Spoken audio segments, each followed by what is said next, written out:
Hello, beautiful people, and welcome to episode 14 of Another Job Bites the Dust. This week's guest is Cecilia Volpi. She is a photographer from Italy, near Milan. So obviously I had to get all my Milan questions out of the way. She's moved to Edinburgh. She's been studying here and living here. So immediately we had to discuss, cultural differences, what she's missing, what she's loving here, her upbringing in a small town, then moving to Milan, then moving to Scotland, and even some of the craziest jobs she's had so far as a photographer. So yeah, it was a fascinating, fun conversation. I hope you enjoyed as much as I have. And as always, viewer discretion is advised. See you on the next one. I will have this very deep voice because I was shouting so much last night. Fair enough. Well, hello Cecilia. Hello. Welcome to the interview. Thank you very much. Thanks for coming. Thanks for accepting it. Normally this is about you and your journey in the arts and how did you end up in the UK and where you're from. So let's just start with that. Let's talk about, obviously you're from Italy. Yes. And you're a photographer. Yes. Do you do any other stuff besides photography? Yes, well, not anymore to be fair that much, but I did really start definitely from a fine art point of view. So I did a fine art high school in Milan. Mm-hmm. Which so you're from Milan? Yes, near Milan. Okay. So went there to do this school. We were doing lots of sculpture and drawing, painting, real life drawing. And I've always loved expressing myself through creativity. I've always been creative. But there I kind of realized maybe that wasn't really my path. Okay. And I've had some difficulties as well with the teachers and their teaching style, and I picked up photography as a hobby because my grandmother she's from Florence and she's a fine art photographer and a painter. And, that's nice. Yeah, so I've always had kind of the exposure to it. Yeah. When we were little, we would pose for her photography, and I've always been fascinated. And then she gave me her first camera. That was her older camera, and that's how I started photography. Yeah. Okay, that's cool. I just forgot to do this. Normally I do this, I've got a vague idea what's happening. Okay, so fine art photography through the grant. So does everybody in the family do a bit of arts, or? I think they're a lot of people are creative, but they pursue art more seriously. It's just, let's say, me and my grandmother. Okay. Yeah, most of my family is really into arts and humanistic culture, and they've always taken me to exhibitions and seeing the art cities in Italy. But probably is creative on a more daily basis is me and her. Okay, well it always helps if there's somebody in the family already working, because then you can always be well, she's doing it, so I'm gonna do it as well, and the family can sort of get on board more with it. Definitely. Because most of the time people are well, arts are nice and cool, but it's very, very hard if you're gonna do it, or just do a real job, which is the classic. No, luckily my family that was never the case, and they've always really encouraged it. I think they also have seen since the start that I was mainly the only thing that I was doing all the time, and I could have never done something scientific, or even studying, sitting down and studying and working on a laptop for so long. I find it difficult. So fair enough. Fair. I was gonna become math and IT. Well, I was gonna become a software engineer. I studied maths and IT in high school, and the last summer holiday in high school, I just had this massive crisis where I was I don't want to do this. I actually started thinking about my life, long term, doing programming, on the regular, and it just hit me that I have zero, it's not even a little bit, I have zero interest in doing this day to day, and that's when I realized, okay, I need to go in a different direction, and that's how acting came about, and stand up and all that stuff. But yeah, it is, it can be the best job in the world. If it doesn't give you pleasure, if it just makes you feel empty when you're doing it, then And it's thinking of doing something every day, because I've always been really scared, even though my family was encouraging me a lot with the creative thing, and they've always kind of pushed me to leave the rest and focus on that. I've had many times I had either no much security on it, I was very insecure about my creativity, or even not very hopeful about being able to work with it, very pessimistic. Yeah. And for so many years, no, I'm not gonna be able to make any money out of it. Then when you start to have to work and do other jobs, and you're and you do what you can, like you do hospitality, you do all these things, and you're like, actually, is this the option for me if I don't do something creative? It's like, I don't want to do this, you know.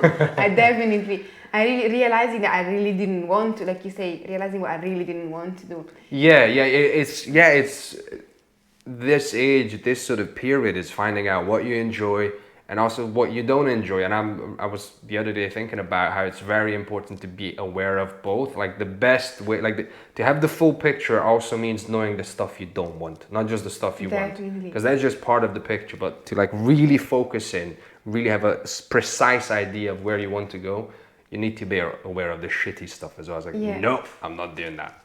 I think it's, for some extent, even more important, because I feel like maybe I could be doing something that is not necessarily my biggest passion, what I love the most, but it's something that I'm okay with, or like I do enjoy, even though I'm not crazy about it.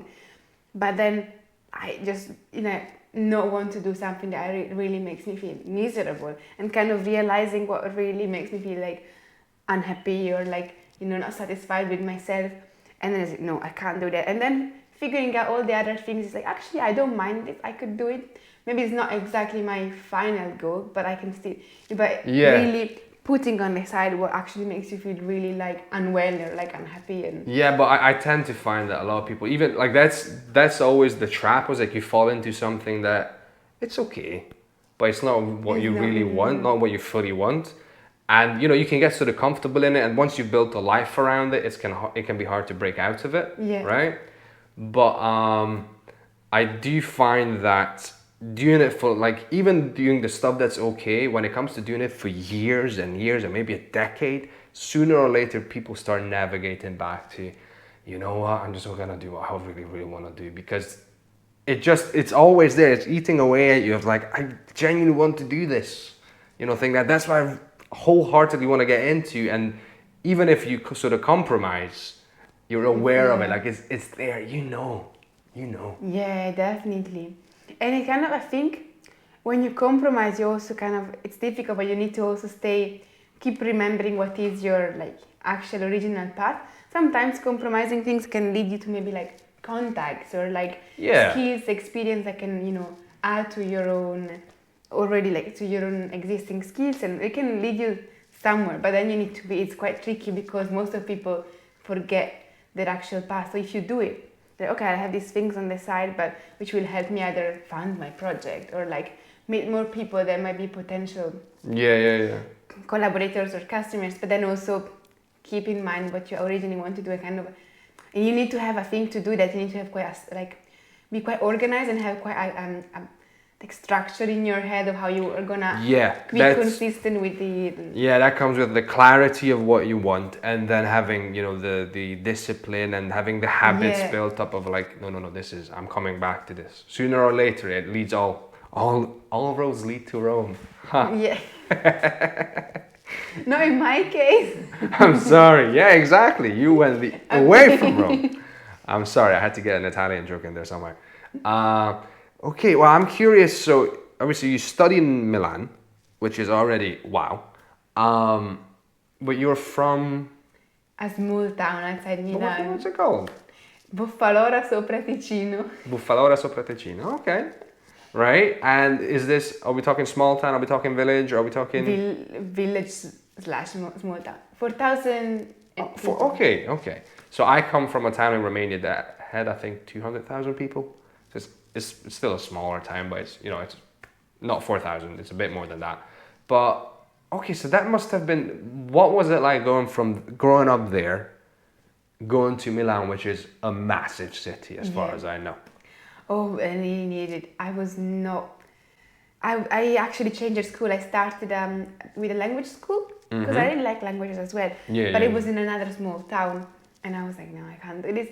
And then going to Milan was good, definitely, because I met more people like me and more different type of people. Like in my hometown, I have some really good friends, which is very few. Like this, and we are quite more alike. They're also creative girls. And, but we were always kind of like, really standing out from the crowd. We were like the weirdos, or like So especially in a village of 4,000 or town of 4,000 people, it's easier to stand out. Yes. And like it's just like people were so different from the way I was, and I found it at some point when I was a kid it was okay, but then when adolescence started and I started getting like I always felt more like just kind of like out of place, and it's the gap was big, like bigger Getting and bigger, bigger and bigger, and yeah. I felt like I really struggled to relate with my peers when I was there. And then in Milan it was different. Like I found a big variety of people, and we were in my class. We were all very different, but like I was working. It didn't feel like specific. It was a specific group, and you were either like fitting in or standing out. It was, and I guess in Milan there were people from all over, the place. Yeah. Most of people were like half Italian and half from a different country. Their parents, they had one of their parents that was foreign, or like they were from the south of Italy. When in my town, most of people were born there, they lived there. Their parents were from there. Their parents met So we're in talking high school. generational. Yeah. Fair enough. I mean, that's there's positives to that. Obviously, like people when they think of small towns, they can get a bit, a bit hoity-toity about it. Oh, it's just a small town, but there's beauty in that of you knowing your land and knowing your people, and we know this family going back so many years, and they know us, and we're friends, and we have our little traditions and things that we do, and there's a beauty in that, absolutely.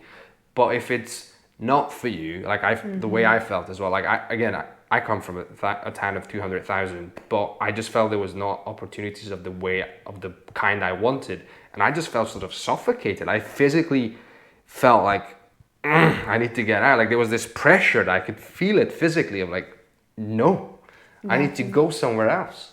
Especially because it also depends, the kind of values of the place. Because I was in Scotland, I was living near Oban in a really small village, way smaller than my own, and I felt so at home there. I felt like people were very different. They were mostly a crofters community, and they were just like very friendly, welcoming, and like they had different values. They were like they worked their land, they had animals, they were very outdoorsy. And there I really liked this I really like this like small place type of energy. But my town is very different values. Like people were generally more like close-minded, and then a lot of it's more kind of superficial type of values. Well, it can. This is where it gets a bit complicated because they can be maybe more pragmatic. So I don't know if is this like an industrial or agricultural sort of town, or it's more like, so I think in the past it was probably more agriculture, but now anymore it's not. It's like most of people live in houses, and it's like people usually go to work, but they go to the bigger city, they drive to work. Okay. So most of the people have office jobs, or they go nearby, in towns nearby, or to Milan to work.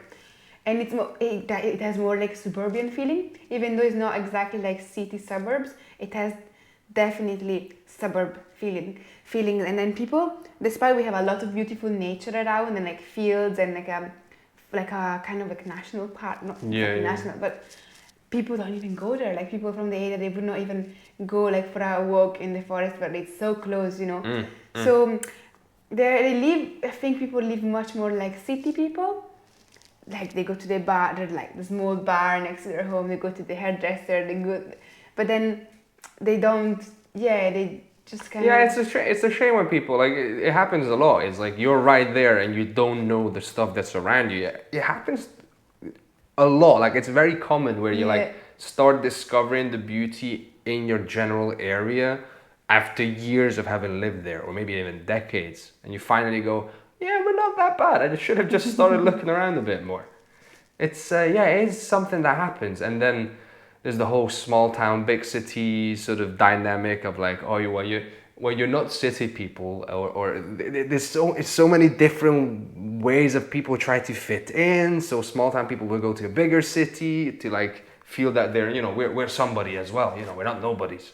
And then you go to the big city, and there's still some people will still be like, but come on, calm down. So it's it is fascinating to see people try to figure out a sense of identity. And definitely.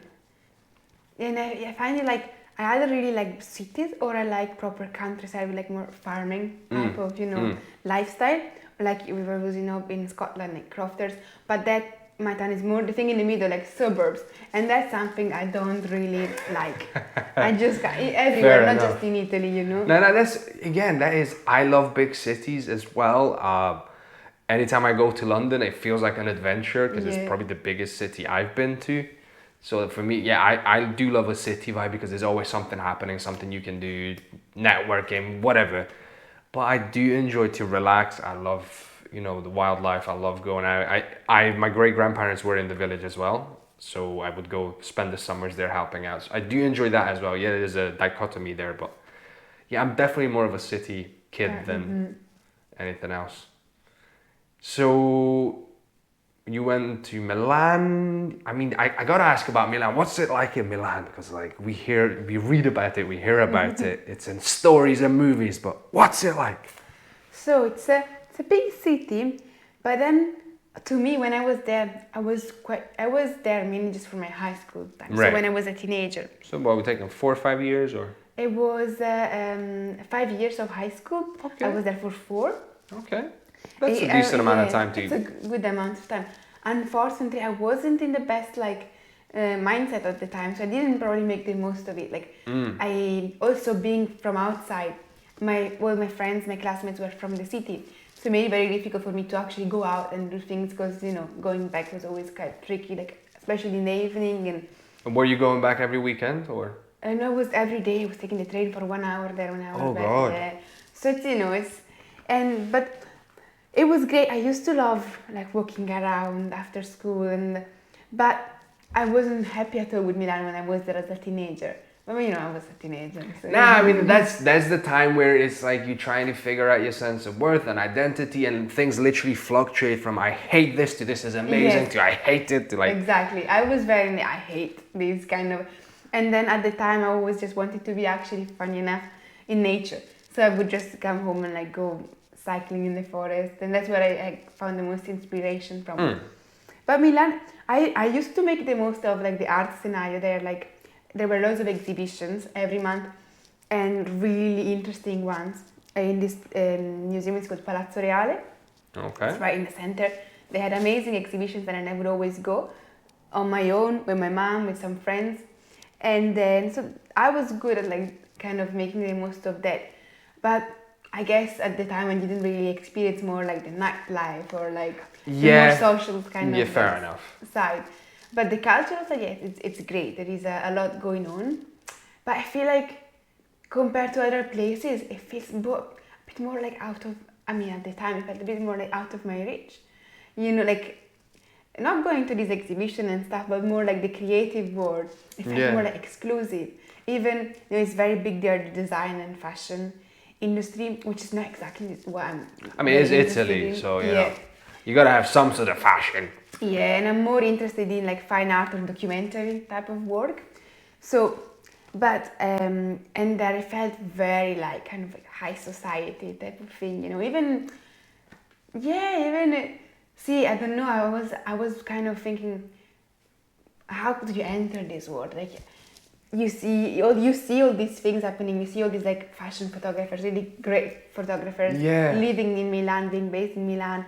But then there's something that happens in the arts, especially because there's a lot of competition, and you can say it's hard as well. But now it's opening up due to the internet and people finding their own audiences. But even now, it can feel a bit it oddly becomes elitist, even though it's one of the.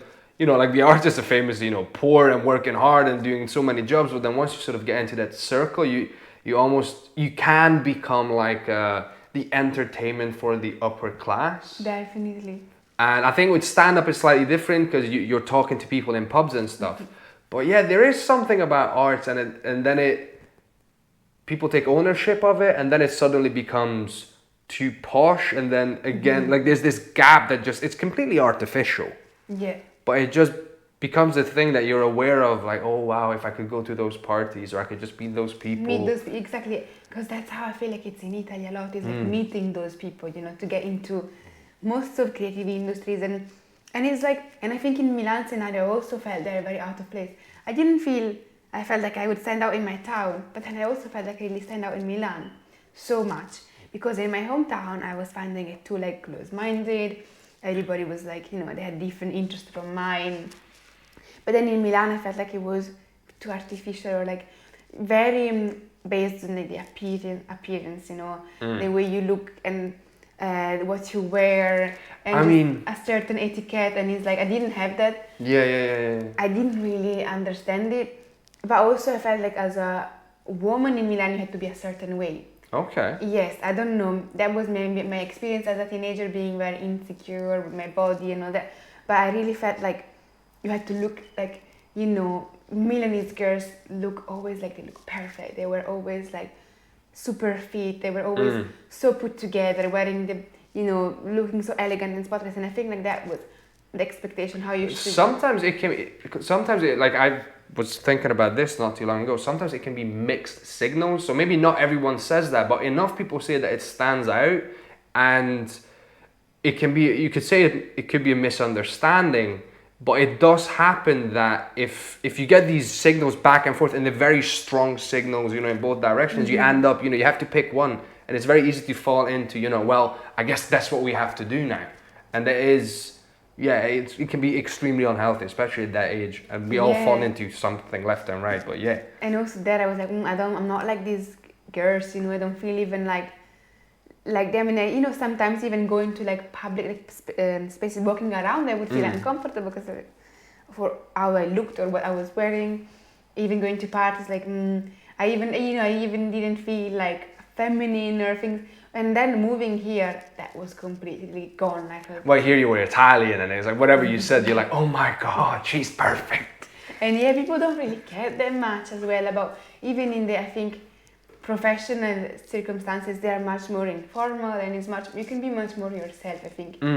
Okay. Yeah, that is interesting. I mean, I don't know about Italy, but even back home in Romania, there's elegance and things like that are highlighted once you go into high society as well. High society, but like even my mom, I keep talking about she's working class, but she has middle class, upper class sensibilities. You know, like she'll see my shirt and be like, "What are you wearing? Same, yeah. What is this?" And I'm like, "Mom, this is what I like."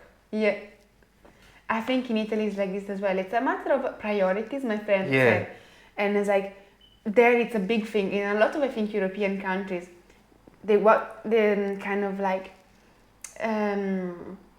The etiquette and what you wear and how you act is a really big thing. Like how you look, it plays a role even in, like, I think it becomes almost as important as your skills, even when you go for a job or like.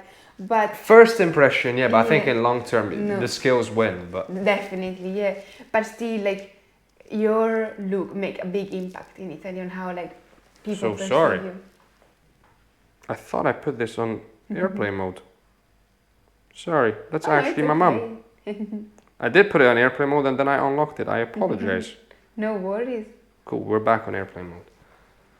But yeah, I think it plays a big role, and sometimes people have felt like, you know, disadvantaged according to how they look, and I think that one here like really is. I think at an entry level that can be a thing, but like realistically, everybody wants to make money, even in those industries. Like they want to even. It sounds a bit, you know, sort of empty. I just want to make money, but people want to make a living.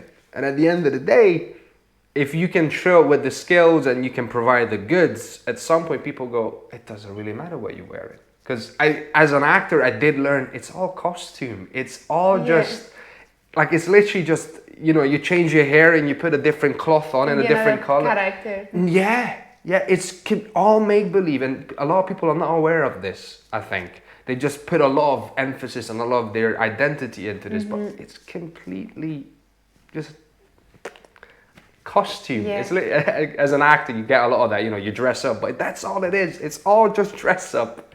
Yeah, but you know, as a teenager, that's kind of like, it feels like, you know, you obviously don't have the chance to maybe see kind of a bit behind it, or like get to, I mean, it's an easy thing to fall into. Most of us do it. You know, you might do it for a longer time or a shorter time, or you might just do it on certain occasions or whatever. But yeah, it's just one of those things that over time, if you luckily if you got the right people around you, they're like, calm down.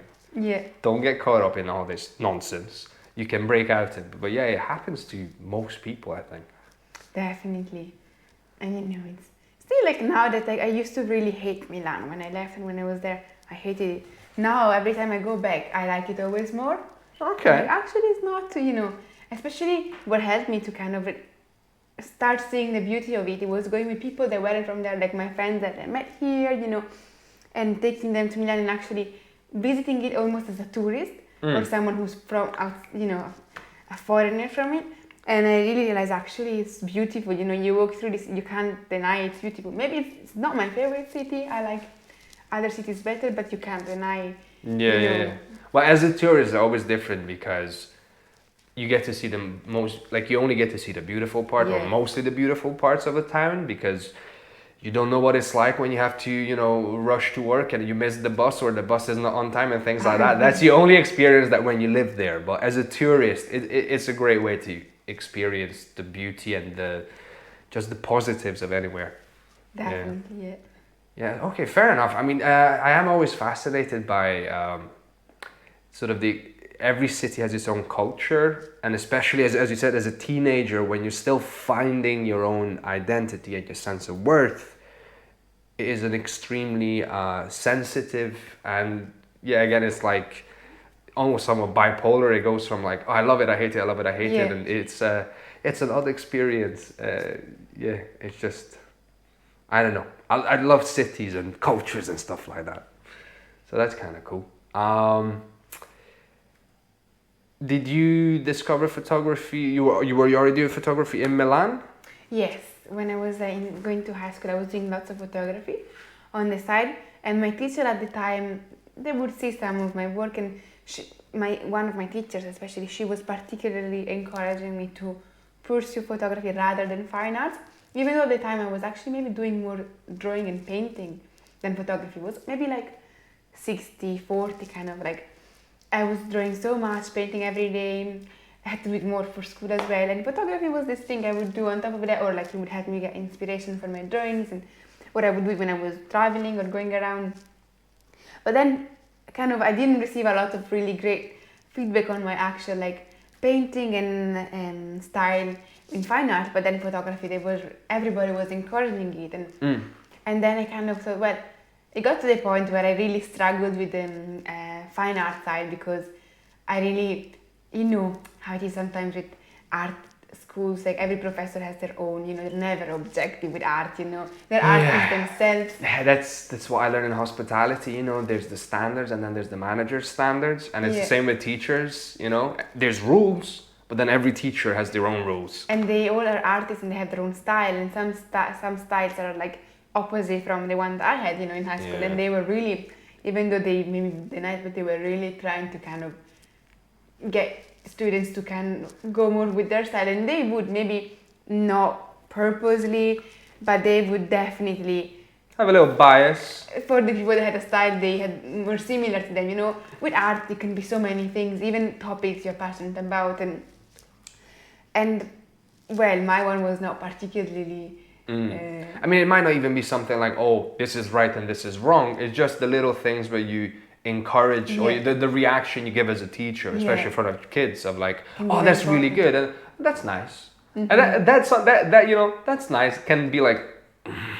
But they were much more biased. Like they would probably sometimes tell you not to use some specific colors because they didn't like the color, or like a style. For example, they really hated, for some reason, they were all fine artists. They hated decorations and very detailed styles, more like illustrations, textiles, because they like more expressive, like fine arts, more like they did a lot of maybe more abstract work or nude, and I wanted to be an illustrator. I liked this very like fairy tale like when I was a teenager. There's beauty in that. Like very like small details, and then it was like no.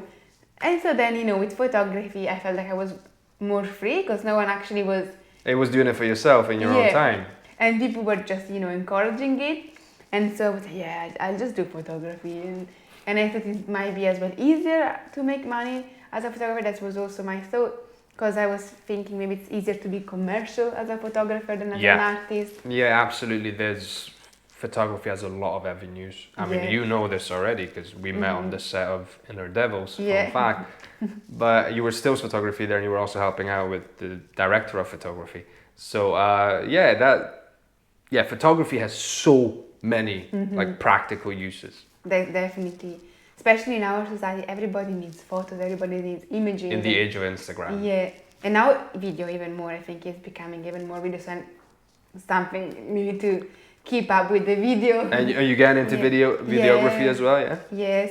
I have more experience with photography, obviously, but I think now it's a lot of it is going to become video oriented. People are using, especially now because again we go back to Instagram, but TikTok, Instagram Reels, short clips that can grab the attention. So much. I think now it's going to be very essential to work as a creative, I think. No, it is an interesting and to me fascinating thing, and where the demands in the industry and your creativity, your personal preferences sort of meet up, and sometimes you have to be open. Like you can't be too open and you lose sight of who you are and what you want to do, but you can also be too close and be like, I'm not doing video. I'm a photographer. That's what I do. And you might actually, if you just put your ego aside a little bit, you might actually enjoy it and get into it. So it is, it is kind of cool and also very complicated navigating that. What art do I want to do? What art can I make a living from? I really don't want to settle on one, even though a lot of professionals say, well, once you actually get really into it, if you want to become really good at something or really famous for something, you need to really have a specific thing that you do and be very so extraordinary at that like it's kind of make you more special. But at this stage, I really don't want to settle on one thing because I feel like I'm still learning so much, and I you just finished university. Yeah. And I just don't want to say I'm not doing this. Even if they would ask me to do something completely different from what I do, like let's say they would ask me to do sport photography, I would do it. Like I think try it. Yeah. That's the again, it comes back to sometimes your perception of yourself can be wrong. You can tell yourself I'm gonna hate something, and you do it, and you're like, that was a lot better than I thought it would be. Definitely, because and so far it has always been like that for me. Whenever I was I would always start with something. Like at first I was so settled on art and illustration. I wanted to become an illustrator for children's books, and I was so settled on it. Oh, And that's then, adorable. It didn't really went this way. Now, with photography, I started working with that, and also at the start I was saying I don't want to do events. At the start I was hating event photography, was making me really stressed, and now I love doing events, and I've been doing mainly events for money and like as paid commissions, and I've been really enjoying it. Events, you're literally capturing the highlights of someone's life depending on the event. Especially more art, like music events and theater, drama, dance. That can be all kinds of stuff. That can be very, very cool. Well done, you. Well, this is perfect for you. You just finished uni. You've got all the time to experiment and see what sticks and what you like. And a lot of people, I know a lot of people, but me, was afraid of like experimenting. I just wanted to stick to one thing because I had this, if you're going to do something, do it properly. And that meant, find the proper way. Tell you as well, I think, no? Yeah, it is encouraged. And there's arguments for it, but you don't want to get too diluted. But I think there's a period when you should be diluted enough so you can actually start putting yourself back together again. I think especially at the start when you're still, you can still say I am like a fashion photographer and I just do fashion photography. You just started and and you really don't know, and it's just sometimes even by doing other things you meet the right person, or you learn the skills, then you can transfer to what you actually want to do. Like for example, like I'm thinking photography wise, doing events, you learn so much from it. Maybe it's not the most creative, let's say if you really like fine art photography or editorial, it's very different. But you really learn to work in a very intense environment, fast paced. So you learn how to really cope with like even really stressful situation, because you're shooting an event and it's so hectic and people want photos all the time, you need to be so quick, and you can have so many technical issues all the time, and they happen to me at the start and I would panic, I would want to cry sometimes, but then you learn, you're like, okay, actually, you really learn even how to like kind of like keep your cool in these situations Yeah. and figure out what you can do, and then you learn not to do these mistakes again. And I think in photography, like, you know, that if you feel relaxed working for this type of environment, then you can really transfer the skills to a lot of Yeah.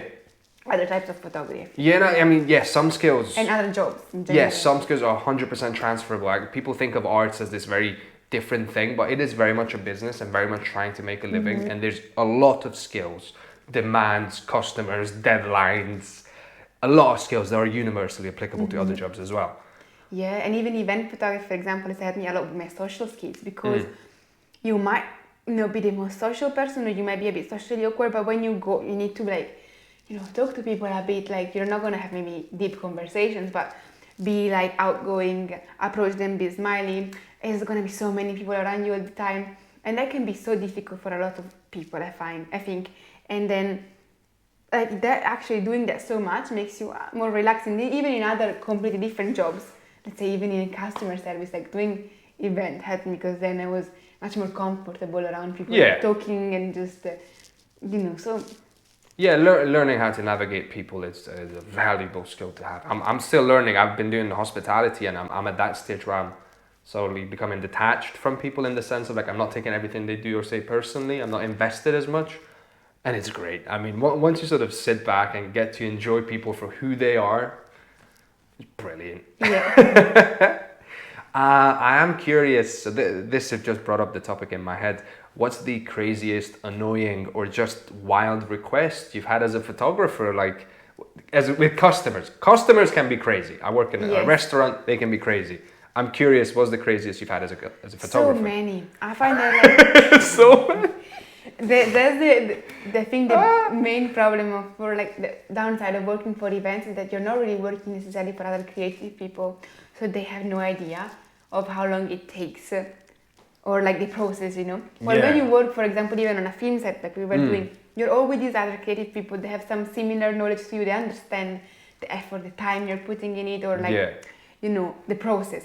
But like people that are out completely, you know nothing about creative industries, they just think they know what they want, which is good, but then they think they can maybe get it in like 1 hour, because maybe they don't want to pay, like they want something crazy, but then they actually want it in like a little time, because they don't want to pay too much for it, or like, and then, you know, and that can have can be an issue. So I think the main thing is communicating, and then not saying, because I've done this mistake in the past of like saying, yeah, I can do it, but actually kind of, no, if they're asking you, or even if at the start they're like talking about something and you already feel like maybe that's not really achievable, don't try to please them, and like just Yeah. be, you know, honest, and like, look, this is what it will take for me, and this is what I need. And but I think I think at the start as well, it was I did this children birthday party. Okay. But it was I think it was more an excuse for the adults to have a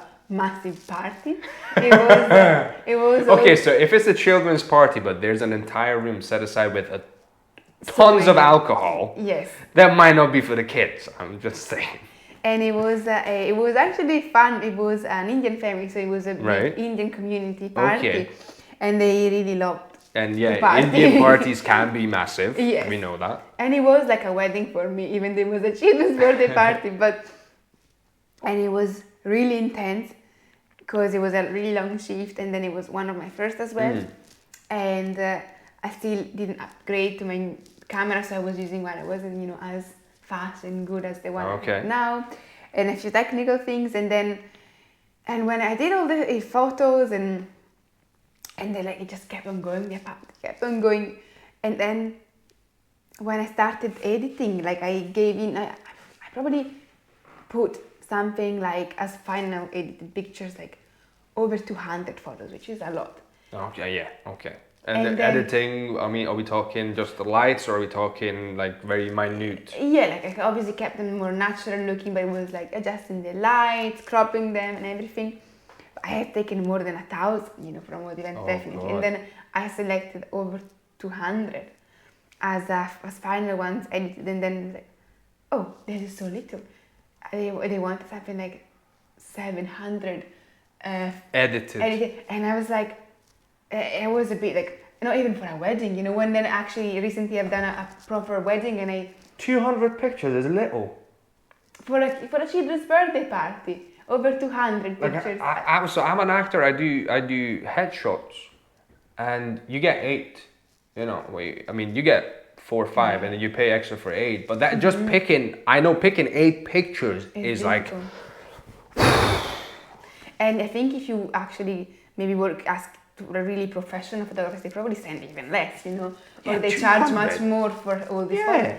And even when I did the wedding, I submitted 400 photos for the full wedding, and it was, you know, a very big event, and I was paid obviously very much better than for the kids' birthday party. Yeah, that's fair enough. And you know, and then for this, you know, others 200 pictures for a fucking birthday party. And they thought, oh, this is so little. They wanted like, I don't know, 600, 700, 8 like final photos. And then, you know, like, that's felt like, no, that's not possible. And you know, but at the I think exactly. But you know, now I would say no way. And they wanted me to send the originals, which is like no photographers send the original photos, you know, because you need to edit. I mean, it's like a not finished work. And you know, and like I did a really big mistake because I was like, because I kept on receiving messages about, oh, can we have the photos? And I just wanted to get this done, and then I sent them everything. And that was a mistake, you know. But I learned that because that was one of my first experiences. Well, that was you, yeah. So that's something that, you know, going forward, be like, I'm gonna tell you about the number of pictures to expect, the time frame, and also don't expect all the pictures. And don't expect the unedited files, the originals, and you know, set your boundaries at the start. Yeah, that's something you learn. Like you go and thinking, oh, you know, with all the good intentions, and people know this, and you find out that people don't know a lot of stuff. Definitely, yeah. And you know, but when you're starting as well, you don't want to, you know, you don't want to disappoint people. You have that fear of like, what if I say no? Exactly. What's gonna happen? Nothing's gonna happen. You know, nothing's gonna happen if you say no. The world moves on. There's so many other jobs. Exactly, and you know, especially with photography, it's like even when people ask you, sometimes just they wanna pay so little, and it's like, it's also that annoying because sometimes I'm happy to do projects like unpaid or paid with like or with a small budget if it's something that I really enjoy doing, like a creative project with other young emerging artists, so we all have a small budget, and you know we do. Yeah, but like you get a photographer for your kid's birthday party, it's different. Pay some money, eh? Yeah, definitely. And I realize, for example, some things I'm like, I'm not doing it for free, while other things I'm like, yes, you know, I just learning when it's worth it and when it's not. Fair or enough. when it's like a creative collaboration and when it's exploitation. There is a difference. Yes, absolutely. Okay, the one major thing that I have not asked you, and I don't want to, you know, run out of time or anything and not ask you this question, but how did you end up in the UK? Why did you pick the UK? Obviously, not the weather, but now we got the Italian weather anyway. Yay, global warming. But how did that happen? Well, I wanted to go to university because I was very confused about what I wanted to do. I had zero work experience in Italy. It's very difficult to get a part-time job when you're young in Italy. It's very unflexible, and you don't get a job even when you have 2 degrees. So basically, you know, I remember my first jobs in the UK. I had a CV that was 1 page long, right? And the work experience was literally one time I worked for 5 days at a festival where I sold alcohol, and I may or may not have been underage when I did that. So my CV was very, very disappointing to look at. So yeah, getting a job with that, going into the market with that was like, I'll take anything. Exactly, and I really wanted to go to uni to understand better what I wanted to do, but I really didn't want to stay in Milan. I didn't want to stay in Italy. At the time, I was just like, I want to go away from Italy. I really felt like I'm so different again. So first it was my hometown, that Milan was too small for me, then Italy was too small for me. Listen, I had the same thing with Romania. I think it's once you start seeing the work that, you know, coming in from the Western part of, you know, like US, UK, you know, TV and creative stuff, you start, that's what you like, and that's the quality of the equipment and stuff, you're like, I'm just going. Sorry, guys. Yeah, and I had probably a very idealized vision of Edinburgh and the UK, but mainly Scotland and Edinburgh. But to be fair, it wasn't disappointed that much because I think Edinburgh can be a lot like a happy island, you know, in some ways. But yeah, I wanted to go to the UK. I didn't think of America because it was a bit too far away, too expensive. I wouldn't even consider starting there. I mean, all the Italians went to America in the 20s and the 10s and the 30s. I didn't have that, you know. My relatives went there, you know, generation before me, but like, no, I didn't have this thing for like, you know, I was much more intrigued by the UK. Yeah, I mean, I feel like the UK is probably the closest you can get to America in culture, but not without the distance. Yeah. And again, the UK has very much its own culture. Like it's a distinct thing, but it has flavors of it that you can connect. And so I applied in a few places, and then for uni, but I really wanted to go to Scotland because it was free, you know, and not anymore. But for me, it was still free being a European student, so I wouldn't have to pay any tuition. Exactly. And then by the way, that's a massive help. I came to Scotland because I wanted to study acting, and I had no financial backing of my parents or otherwise for acting. So it was, I'm going where I can get free higher education. Exactly. And you know, I knew I was lucky because my family supported me for like living here. I received their help, which was amazing, but it was good I didn't have to pay for university because, you know, otherwise you would have been studying abroad when you have to pay for your like living and plus pay a lot for uni. It just becomes really impossible for most of people.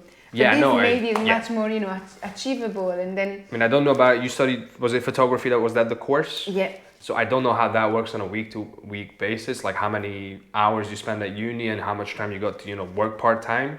It was like a full-time course, and it required a lot of time, but I've always worked throughout my part-time. Sometimes I worked a lot of hours, sometimes less. For 3 years I've worked a lot of hours because I got the job in the school, but you know, I could always kind of balance work and uni. That's ideal. Yeah, I managed to do that for 1 year. So the reason I ended up, I didn't go to RCS because first I didn't get in, but the reason I didn't try again was it's a 4-year course. And with acting it's slightly different. You need to study a lot, you need to memorize lines and stuff, and I just didn't feel like I would be able to do that and also pay my bills. Yeah. So I saved up enough money to do it for a year, and it turned out to be a great decision. You know, I got no debt, nothing. But yeah, it's something to consider, especially as an immigrant. Definitely. Of like balancing, you know, because if you don't have your parents, I can't just go home and, you know, mom and dad will help me out. It is just me. So yeah, that can be a very fine balance to strike. But you know, I really actually always liked working, and even at times I was really struggling with uni, and then even, you know, my own parents were like, oh, you should just focus on studying and stop working.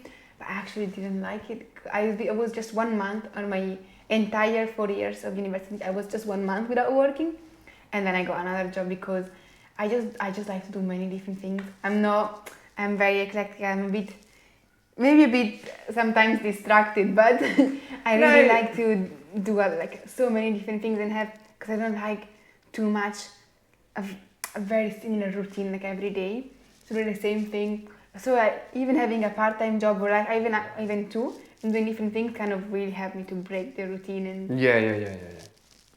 I mean, yeah, fair enough. I can understand that there's a joy in the madness. Like it does feel, I don't know, it feels fun.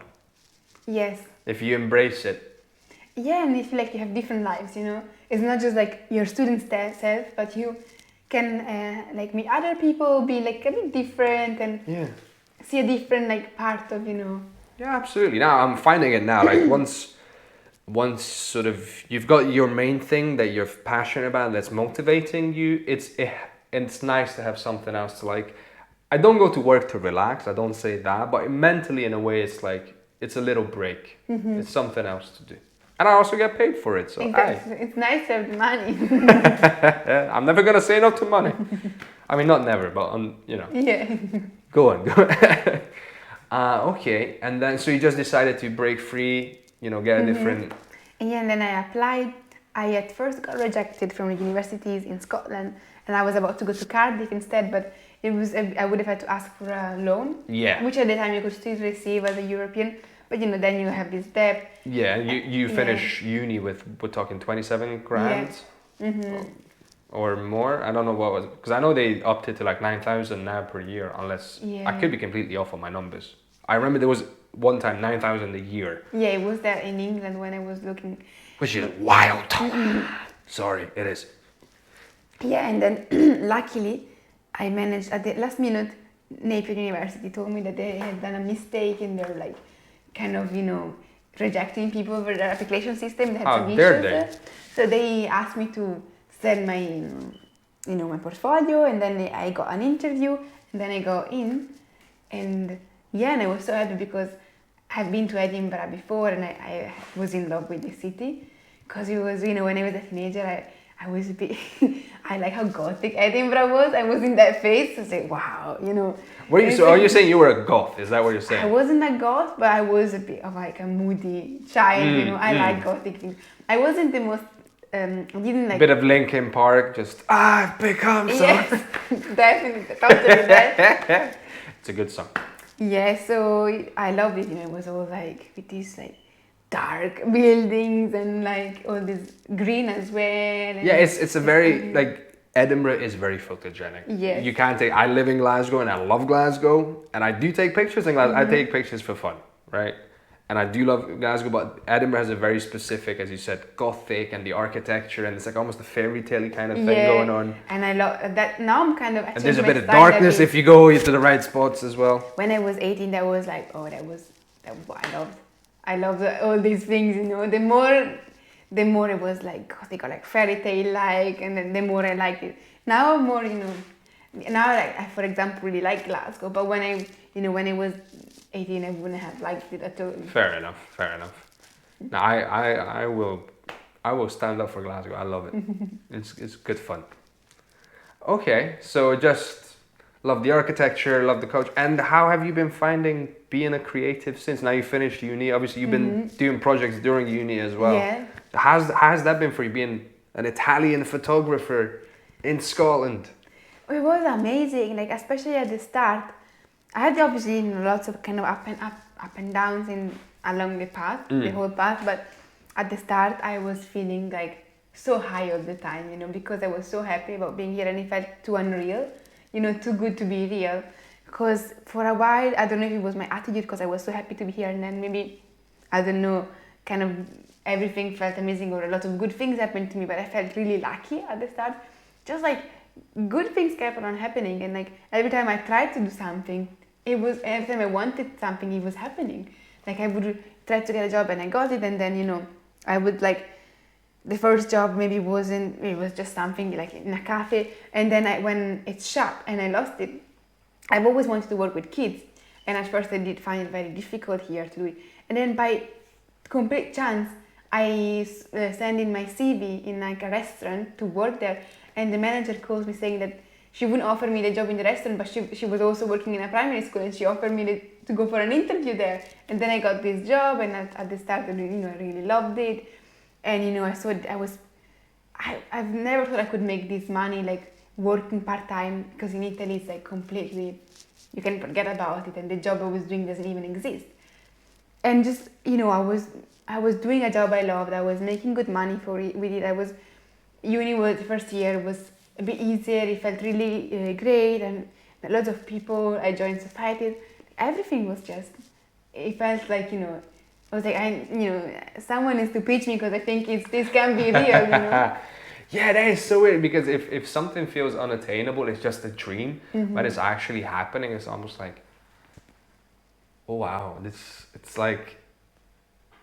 Yeah, it's a weird thing that humans have, where like your brain's struggling to accept that you're living the thing that seems so far away that it's here. Dreaming about when you were maybe younger. Yeah, it just feels like because I guess you're so used to it being far out that when it's actually you're in it, it's present. It feels odd. Yeah. It's like, is this right? Is it really? Oh my god. Yeah, and I think it was the timing, because when I was in high school, I was very like kind of more. I struggled with lots of things. As a teenager, I was much more reserved, and like And yeah, kind of I had a lot of I put a lot of limits to myself, and then here I was overcoming a lot of this. So while doing all these things, and I was like gradually feeling always more confident, always more like happy and content, and then there were some down moments, and like and I gradually learned to realize, okay, maybe it's not everything perfect, but also accepting the things that I like least, and kind of being able to like live with them. And what has been your biggest challenge as an immigrant? So I've had many different phases, and still now I find it a bit difficult. At the start, I was like, I actually get along with people much more here than back home, and I prefer hanging out with my friends here, and like I was thinking, I meet more people like me. I feel because in Italy I've always felt like a bit foreign. I didn't feel very Italian often, but then suddenly out of the blue I would really feel very Italian here, and I would feel very misunderstood. So it was really in waves, and I don't know if it was maybe more depending to my mindset at the time, or more internal things that I wasn't aware of. But from feeling like, oh, I really get along with people here, I belong here, to feel like a big gap. And then I remember sometimes out of the blue I would be sitting like a social situation in a pub, and I would just start feeling like I couldn't understand what people were. Even though I could understand, I felt like almost they were just like, I felt so dissociated, and I was like... Yeah, that is, like, it's like these problems you're talking about, like, what? Is that a problem? Okay. Yeah, and also like understanding identity, because I really struggled with, for example, my Italian identity. Because when I was in Italy, I kind of rejected... You were just you, yeah, okay. I didn't feel Italian, I felt like me, like I said, just like an individual. I didn't feel connected at all to the Italian identity or anything. And I didn't really give any importance to it at all. And when I moved here, I kind of really hold on to it, even though I was thinking, I felt like everything is better here. But then, for some reason, I was still really... Well, the food. One of the things, definitely. And but not just, I just really felt like, I'm Italian, and like before, I never really even thought about it. Sometimes it's how you're treated as well. Because back home, people don't go around saying, we're Italians, like, some parties maybe do. Oh my God, yeah, no. Let's not get into that. No, exactly. But on the day-to-day interacting with people, it's, you and me, first name, let's go. But here you somewhat, because of the accent, you might stand out, and people might be like, oh, you're Italian. And they remind it to you. Yeah, you constantly remind us that you're Italian here, you're Italian there, and you're like, yeah, I'm Italian. Huh. Yeah, and it becomes, and also like, maybe you start obviously missing the things, you start realizing, it's just like, it becomes very complex, because I still don't feel like most of Italians maybe they like live in Italy, I feel very different from them. When I go back home, I feel a bit foreign sometimes. I act differently from the people there that stayed in Italy. Yeah. And then, but here I'm not Scottish either. And then, so I feel in this kind of limbo where I'm like, I'm not Scottish, and I know when I'm here, I'm Italian, but then when I go back home, I'm not really Italian as the other Italians. Yeah, so I kind of feel a bit foreign in both places, but I also feel very connected to both. Yeah, exactly. And it's something that you have to define for yourself, first and foremost, and not let other people, like, you can listen to other people's thoughts, but you should have the final say on how you define, like your cultural identity. Like, so my thing is, because I'm ethnically Hungarian, but grew up in Romania with these Hungarian people as well. So I always say, if they ask me specifically, what are you? I go, I'm ethnically Hungarian, but culturally I'm both Hungarian and Romanian, because I've got friends in both. I speak both languages, listen to the music, yada, yada, yada. I've studied in both. So it's something that I've been lucky that sort of I have my own opinion on this, and unless someone gives me a better argument for it, I'm not changing it. This is who I think I am. Yeah, and see, like, because so many people here that I've met come from similar backgrounds. For me, it's a bit, straightforward, because I was just born in Italy and then moved here. But still, I find it so complex. So I imagine for other people that have more, actually more identities even going on there, I'd be No, it is weird because you're 100% correct. I go back home and I remember after 5 years, or not even for a couple of years, but now it's coming up to 9 years when I'm going to go back home. I do feel, a tourist in my own hometown. Yeah. And it's because in certain ways we're not just from a place, we're also from a time, as it were, like our experiences are from a very specific Timing, like, yeah. yes, I'm from the 90s and up to 2013 of my hometown, Romania. Things have changed since then. It has Exactly. evolved, so me going back now, I still bring the memories of that time and that place. So it can be it's a constant learning curve, and I guess it's because we don't live there. When you live somewhere, you're adapting very easily because it just happens on a daily, and 5 years from now you're not the same person in the same town it was 5 years ago. Yeah. But when you go back every couple of years, you have to update everything in like Definitely. 1 week.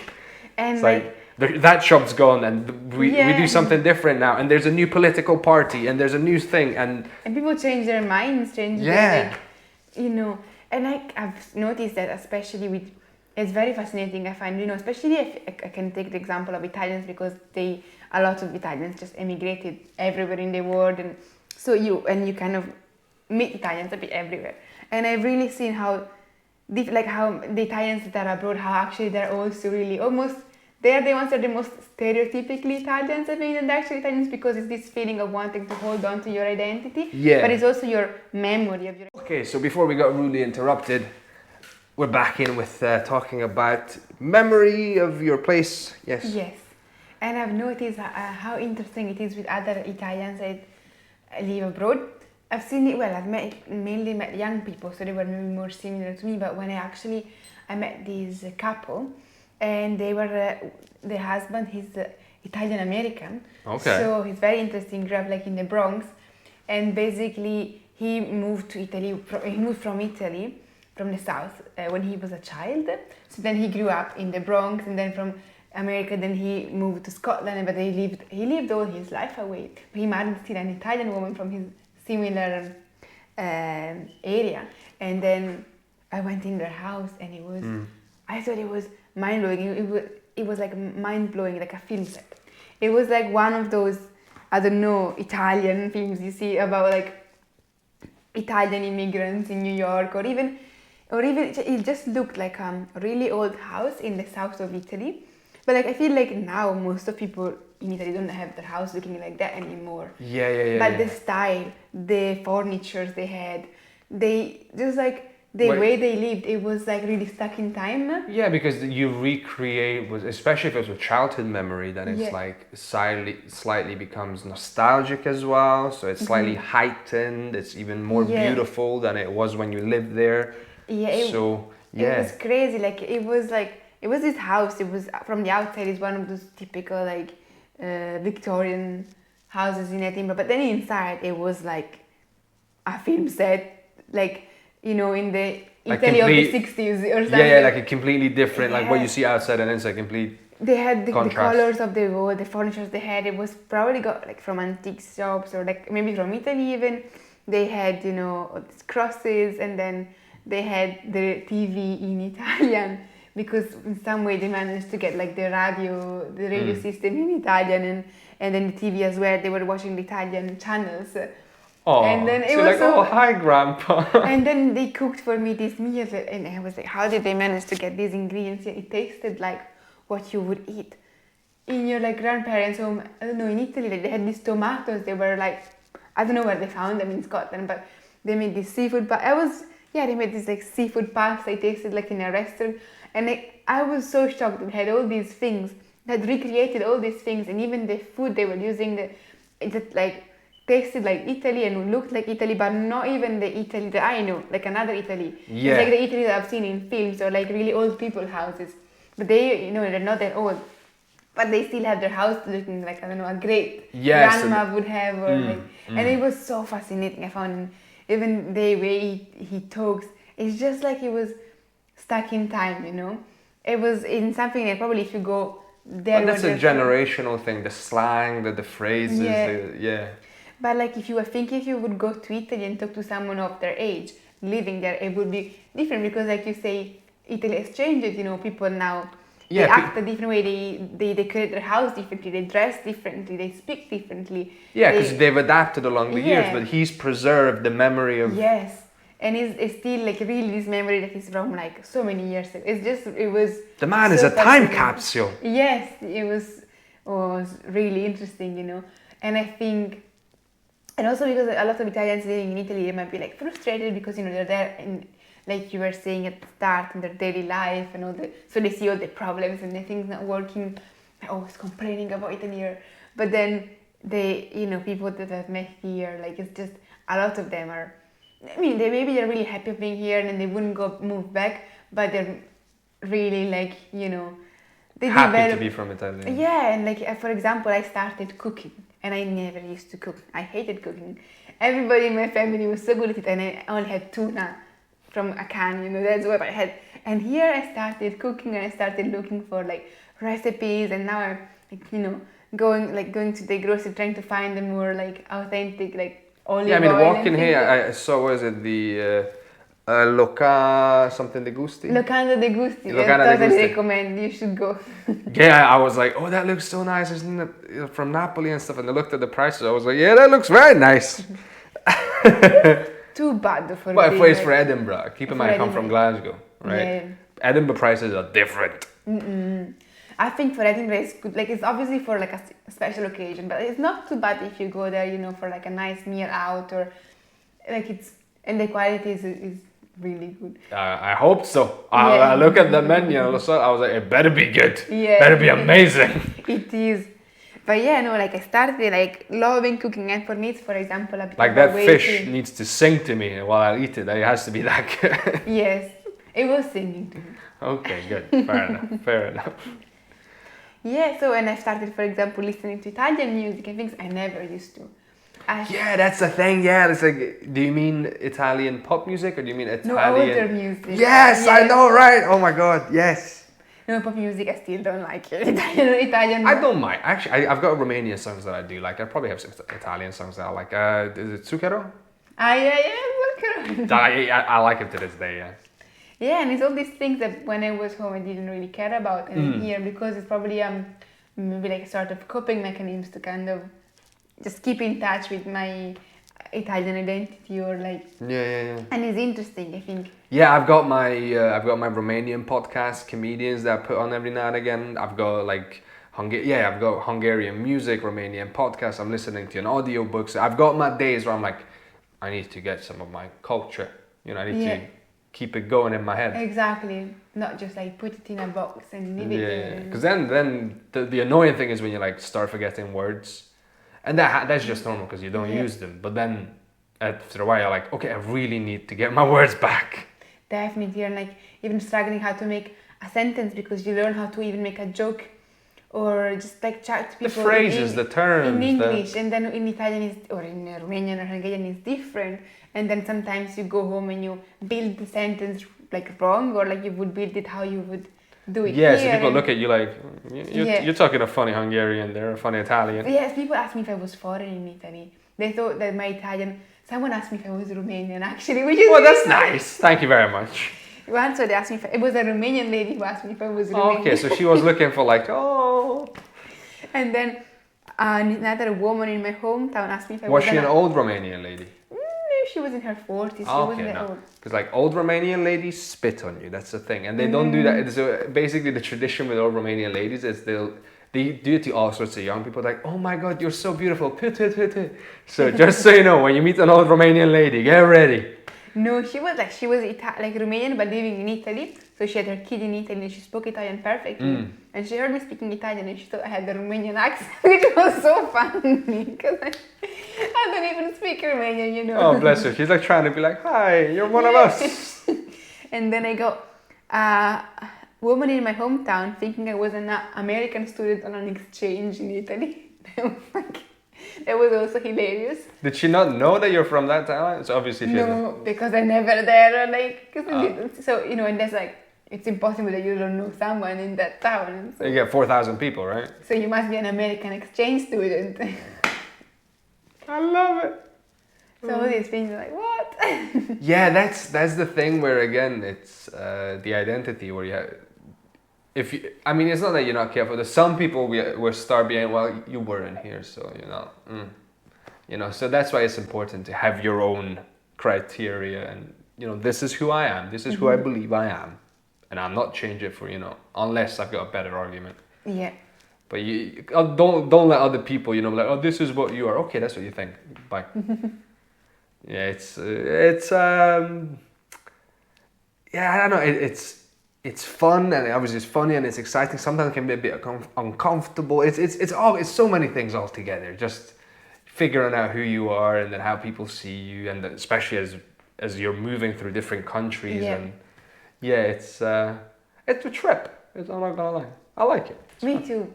I think it feels amazing to have two places you can kind of see like home, and you know, having breaks, or just like some days you might feel more of this, another day you might feel like more of that, and just like it's just, you know, it's kind of like the same thing as breaking the routine and like making it more interesting. And yeah, absolutely. No, so I always say that like my Romania, my hometown, that's my first country.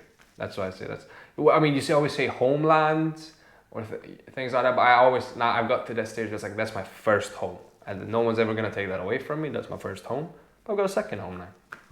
exactly. I think that's normal. Totally, you know, it's just, yeah, it's I've been really loving it, and sometimes, you know, sometimes, you know, it's just, I would feel a bit more lost, or I would feel a bit more like... It can get a bit confusing. Yeah, but now I think, especially now that I finished my course, I'm a bit more certain about it. I don't have any more like, kind of like changing my mind all the time like I would maybe when I was in uni. Now I'm convinced, like, I love to go back to Italy and I'm nostalgic, and sometimes when I have to come back I'm like, oh, I wouldn't want to leave yet, but then when I'm here I'm like, I know I'm happy to be here, and I know it's where I want to be. Yeah, the holidays can be tough again because you're like a tourist in your own hometown, so you're having the best food and you've got money, so you don't have to go to work, so like seeing your friends and your family and parties and barbecues, and then you have to go back to like work and life, you know, real life, and you're like, oh, maybe I want to go back, maybe I want to move back home, and then You're like, well... yeah, but then I'll be like, there's a reason you left, you know. Yeah, exactly. Remember who That's you are. important. Yeah, because it's easy to be kind of fooled by the, you know, just you get a very idealized vision. Like maybe when you were in your home country and you really wanted to move somewhere else, and you really idealize another country. Like people, like, you know, like a lot of Italians have the American dream. Yeah. Things like that, and you really idealize wanting to go abroad. You know, abroad is where you will find yourself.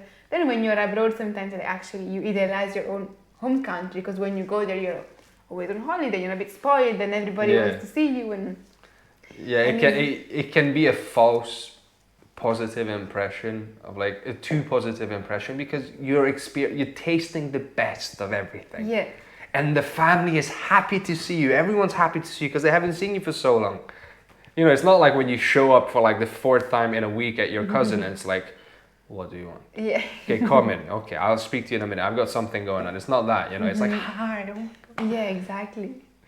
So yeah, it's funny. It is funny, but it's something to keep in mind.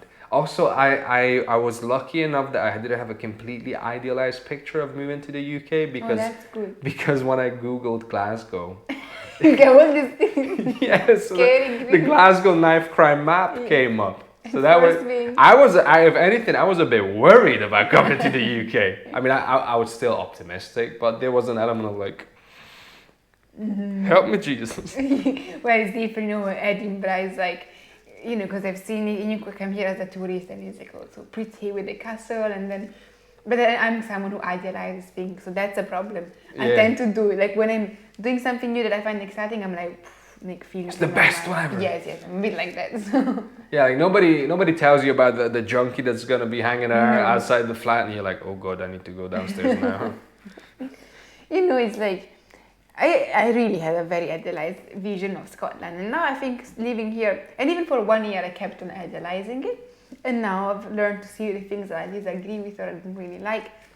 Or you just like different, yeah. Yeah, but I still have a very, very optimistic and positive idea of Scotland. Like I would say 80% is, and 20%, you know, 80% is what everything that I love. I'm so hyped about, and 20% is just the things that maybe I don't get along with, or that. Yeah, it's not. Sometimes it's not even that it's negative. It's just that's not my thing. That's Like not- it just yeah. leaves me cold. Not even actively against it. Just not interested. Yeah, it's like I don't relate with it, or I would do it differently, and things like that. Fair enough. So that sort of brings me to my final questions. I've got 3 questions for you. So one of them you kind of mentioned, but I always like to ask. As an artist, you've done so many crazy jobs. Is there any other job besides the kid's birthday party? Any crazy job you've done to pay the bills that sort of stands out to you? Crazy in a like more positive way. Positive, or negative, any. Normally, we all have jobs where that we just do for money, and sometimes it can be something as dressed up in a bear costume at a birthday party, and sometimes it can be serving people where they're very rude, and so there's all kinds of crazy jobs. So in terms of generally all jobs, I think the funniest situation where I've been, because now I'm working in this cafe, but they also in Edinburgh, but we also do catering for events, Right, and okay. often for film productions, theater productions. Okay. And I ended up in this in Leith Theatre. They had this live. It was film production and a theater production, and they were filming and streaming it live. It was a bit complicated. It was beautiful, and I went there. And my job was to make hot chocolate, but that was my You set. had one job. Cecilia, one job. But for I don't know, so many people, in these huge containers, and it was my first shift, my first proper shift that I was okay. on. And it was first I was at the cafe, and the first day I had been just in the cafe. I've never been on set to do it, and I was really new to the thing. And then they sent me there, and it was on my own, and it was late night. And it was really cold, it was February. So we make this hot chocolate, and then these big containers that you plug in and they heat, they drink up, they were not working. So then, and then everybody, was asking me, and I had no clue, I've never used this thing before, and I barely knew the name of the people I was working with, and I was just there, and everybody was... One job, Cecilia, one job. And the people started thinking I was working for as a runner, and they started asking me things about the times of the play and the things, and I had really no clue what was going on. I just like the hot chocolate. And it wasn't even hot, the hot chocolate. It's not even working. Why are you asking me about the times? And so then I had to serve this cold hot chocolate. So it's just cold chocolate now. Let's not. Yes. Enough cold with the chocolate. branding. Let's be honest. Just this cold liquid chocolate. Oh, good. And did it actually mix together properly? Yeah, because Okay. I cooked it on the stove, and then we put it in these containers. Okay. And then it cooled down. It was freezing. Okay. Then I got to see the show though. During the breaks, I could see it was amazing. I was really freezing because I wasn't prepared for Drinking it. your cold chocolate to get Yeah. you through the shift. I didn't know where I was gonna go, so I didn't bring a jumper or anything, and there was no heating in there. Yeah. And then the next day I got really ill, but it was so much fun. Still worth it. I went in the morning in the cafe. It's a small cafe in Leithwalk, and in the evening I ended up in this really old theatre in Edinburgh, which is just used for filming things and special things, and just making hot chocolate for Cold chocolate. making cold chocolate for this really cool people. There was this. It was the play was Dr. Jack and Mr. Hyde. So Okay. They had all these costumes, and people came in covered in fake blood. This is just bizarre, Yeah. So okay. Your shift took a turn, is what It you're saying. definitely took a turn. I didn't know I was gonna go there in the morning when I went to the cafe. Okay. All day I was making wraps and coffees and flat whites, and then I was there. And in the end, did the hot chocolate situation get solved? I guess people Not were on the okay first- with okay. drinking cold chocolate. What are you gonna do? Okay, my second question is food related. Obviously, you said you've been cooking. So, what is the one dish in the UK that either from your region or that you miss from back home that people in the UK need to know about from Italy or Milan, or specifically the town that you told me about?